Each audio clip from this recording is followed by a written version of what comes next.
اور جہاں تک حجر اسود کا تعلق ہے تو رسول اللہ صلی اللہ علیہ وسلم نے فرمایا کہ حجر اسود جنت سے آیا ہے. یہ پتھر پہلے برف سے بھی زیادہ سفید تھا. اوریجنلی یہ سفید تھا، مشرکین کے گناہوں نے اسے سیاہ کیا ہے. ابن عمر سے مروی ہے، آپ صلی اللہ علیہ وسلم نے فرمایا حجر اسود رکن یمانی کا استلام انسان کے گناہوں کو مٹا دیتا ہے، کیونکہ اس کو ہاتھ لگانا، اور رکن یمانی کو بھی. ایک اور جگہ پر آتا ہے، ابن عمر کہتے ہیں کہ میں نے نبی صلی اللہ علیہ وسلم کو حجر اسود کا استلام کرتے ہوئے دیکھا، نہیں دور سے آپ اشارے کے ساتھ اس کو کرتے. اس لیے میں کسی سختی یا نرمی کی پرواہ کیے بغیر استلام ہی کرتا رہوں گا. ضروری نہیں کہ ہاتھ ہی لگا سکوں، اگر ہاتھ نہیں لگ سکا یا چوم نہیں سکا تو کوئی بات نہیں.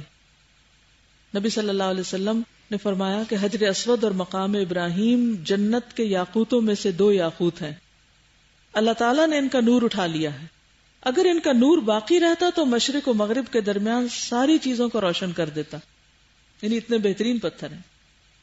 نبی صلی اللہ علیہ وسلم نے یہ بھی فرمایا کہ اگر جاہلیت کی نجاستوں نے اسے یعنی حجر اسود کو نہ چھوا ہوتا تو جب آفت والا آدمی اسے چھوتا تو صحت یاب ہو جاتا. اور زمین پر یہی پتھر ہے جو جنت سے آیا ہے. یعنی جنت میں تو ہم نہیں پہنچے، لیکن اگر جنت کی کوئی چیز دیکھنی ہو تو انسان اس پتھر کو دیکھ لے. حضرت عمر رضی اللہ تعالیٰ عنہ حجر اسود کے پاس آئے اور اس کو بوسہ دیا اور کہا کہ تو ایک پتھر ہے، نہ نفع دے سکتا نہ نقصان. اگر اللہ کے رسول صلی اللہ علیہ وسلم تمہیں نہ چومتے تو میں کبھی تمہیں نہ چومتا. اگرچہ وہ جنت سے آیا تھا لیکن اس کو بھی چومنے کا فعل آپ کی اتباع میں تھا. حضرت عمر رضی اللہ تعالیٰ عنہ ایک مرتبہ حجر اسود کو بوسہ دے کے اس کے ساتھ چمٹ بھی گئے. کہا میں نے حضور صلی اللہ علیہ وسلم کو دیکھا کہ وہ تجھے بہت چاہتے تھے، تجھ سے محبت رکھتے تھے، اس لیے میں بھی تجھے چاہتا ہوں. قیامت کے دن حجر اسود کی 2 آنکھیں ہوں گی اور زبان بھی ہوگی جس سے وہ بات کرے گا.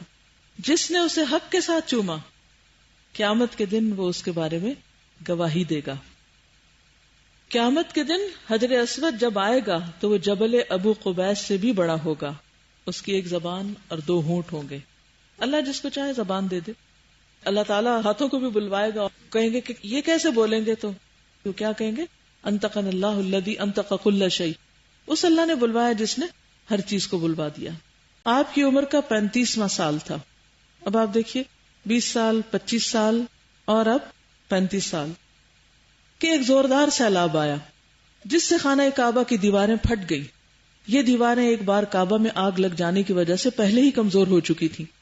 اب قریش مجبور ہوئے کہ اثر نو تعمیر کریں. اس موقع پر انہوں نے فیصلہ کیا کہ اس تعمیر میں صرف حلال مالی خرچ کریں گے. چنانچہ رنڈی کی اجرت، سود کی دولت اور کسی کا ناحق لیا ہوا مال اس میں استعمال نہیں کریں گے. یہ سب حرام کمائیاں. انہیں خانہ کعبہ گراتے ہوئے بھی ڈر لگ رہا تھا، مبادا یعنی کہیں اللہ کا عذاب نہ ٹوٹ پڑے. بالآخر ولید بن مغیرہ نے یہ کہہ کے ڈھانا شروع کیا کہ اللہ مصلحین کو ہلاک نہیں کرتا. ولید بن مغیرہ خالد بن ولید کا والد تھا. جب لوگوں نے دیکھا کہ اسے کچھ نہیں ہوا تو انہوں نے بھی ڈھانا شروع کر دیا اور حضرت ابراہیم علیہ السلام والی بنیاد تک گرا ڈالا. اس کے بعد تعمیر شروع کی. تعمیر کے لیے ہر قبیلے کا الگ الگ حصہ مقرر تھا.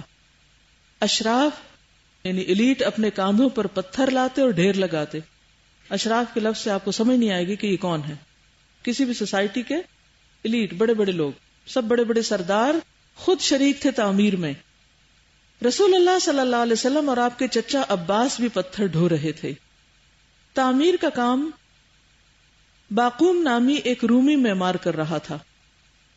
چونکہ مال اتنا جمع نہ ہو سکا تھا کہ عمارت حضرت ابراہیم علیہ السلام کی بنیادوں پر مکمل کی جا سکتی، اس لیے شمال کی طرف سے تقریباً 6 ہاتھ چھوڑ کر اس پر ایک چھوٹی سی دیوار اٹھا دی گئی تاکہ علامت رہے کہ یہ کعبہ کا حصہ ہے. اسی کو حجر اور حتیم کہتے ہیں. وہ جو سیمی سرکل ہے نا باہر کی طرف، ابراہیم علیہ السلام نے اس کے اوپر عمارت بنائی تھی. قریش کے پاس پیسے نہیں رہے کیونکہ حرام کا مال لگانا نہیں تھا، اس لیے صرف چھوٹی سی دیوار کھڑی کر دی گئی اور کمرہ چکور کر دیا گیا. جب دیوار حجر اسود تک اٹھ چکی تو ہر سردار نے چاہا کہ وہی حجر اسود کو اس کی جگہ رکھنے کا شرف حاصل کرے. اس پر سخت جھگڑا اٹھ کھڑا ہوا جو 4-5 روز جاری رہا اور قریب تھا کہ حرم میں خون خرابہ ہو جاتا. لیکن ابو امیہ نے جو سب سے زیادہ عمر رسیدہ تھا یہ کہہ کر فیصلے کی ایک صورت پیدا کر دی کہ مسجد حرام کے دروازے سے جو شخص پہلے داخل ہوا اسے جھگڑے کا حکم یعنی منصف مان لیں گے. لوگوں نے یہ تجویز منظور کر لی. اللہ کی مشیت دیکھیں کہ اس کے بعد سب سے پہلے جو شخص داخل ہوا وہ آپ صلی اللہ علیہ وسلم تھے. قریش نے دیکھتے ہی کہا ھذا الامین رضیناہ ھذا محمد، یہ محمد ہیں جو امین ہیں، ہم ان سے راضی ہیں. پھر آپ صلی اللہ علیہ وسلم ان کے پاس پہنچے تو آپ کو تفصیل بتائی گئی.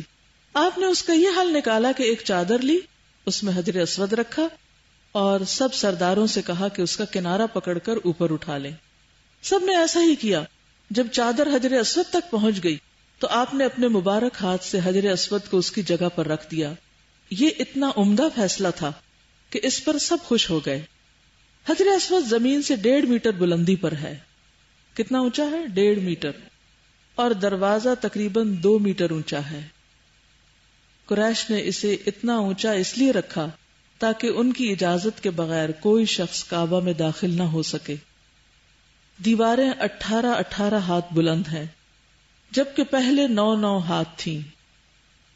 اندرون کعبہ 2 قطاروں میں 6 ستون کھڑے کیے گئے ہیں. اندر کا نقشہ بتایا جا رہا ہے. اور 15 ہاتھ کی بلندی پر چھت بنائی گئی ہے جبکہ پہلے نہ ستون تھے اور نہ چھت. اس واقعے سے کیا پتہ چلتا ہے؟ آپ صلی اللہ علیہ وسلم کی سمجھداری کہ آپ نے ایک اتنے بڑے جھگڑے کو کس اچھے طریقے سے نبھا دیا.